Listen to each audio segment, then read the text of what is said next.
Let's be real. We've all had that feeling. You make a deal, you shake on it, and then crickets. Something goes wrong. But what actually happens next?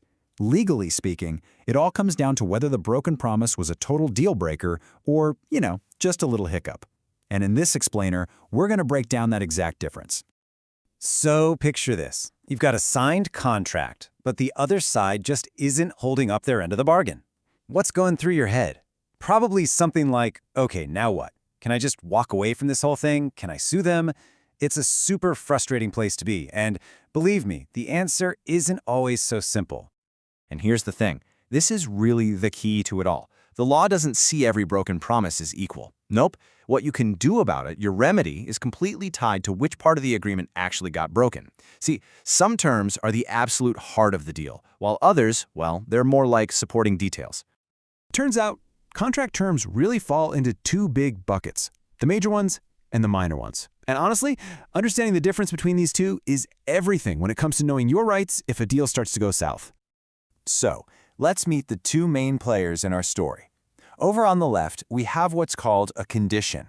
I want you to think of this as the core of the contract. And on the right, we've got the warranty. Think of that as, well, an extra. Something important, maybe, but not the absolute core. Let's dive into what really separates them. All right, first up, conditions. These are the big ones, the absolute, non-negotiable deal breakers. When a condition is broken, it's not just a minor issue. It strikes right at the very purpose of the contract. So, what is a condition really?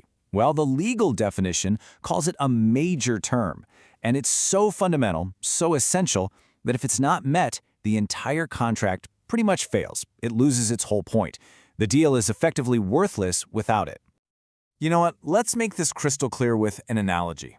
Imagine your contract is a car. A condition is the engine, right? If you buy a car and it shows up with no engine, you can't drive it. It has completely failed its main purpose. You absolutely did not get what you paid for. Okay, so now let's look at the other side of the coin. We have warranties. And I don't want you to think of these as deal breakers. Think of them more like bumps in the road. They're annoying for sure, but they don't wreck the whole journey. And the definition for this one, it's beautifully simple. A warranty is just a minor term of a contract. It's still a promise, and it still matters, but it's not absolutely essential to the main goal of the agreement. Breaking a warranty is definitely a breach, but it doesn't just blow up the whole deal. So let's jump back into our car analogy. If a condition is the engine, a warranty is like the radio. If you buy a car and the radio doesn't work, yeah, that's a problem. That's not what you were promised. But the car still drives. It still gets you from point A to point B. Its main purpose is still intact. Okay, so we get it. There's a huge difference between an engine problem and a radio problem. Now for the part you've been waiting for, what can you actually do about it? What are the real-world consequences here? It all comes down to this one idea.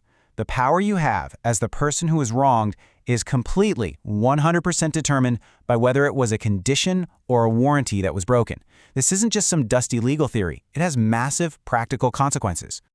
This little chart here lays it all out. Now look closely. For both a condition and a warranty, you can seek damages. That means you can sue for money to compensate you for your loss. But, and this is the absolute game changer, it's only when a major term, a condition, is breached that you get the ultimate power, the right to terminate the entire contract and just walk away. If it's just a minor term, a warranty, the broken radio, you can get money to fix it, but you're still stuck with the car. So, what's the big takeaway from all this?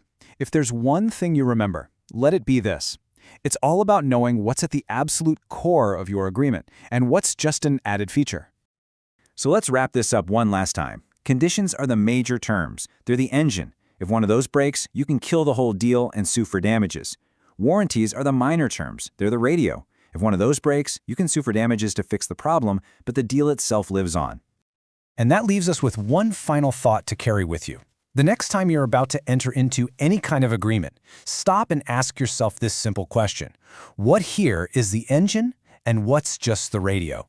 Because knowing that answer ahead of time could make all the difference in the world.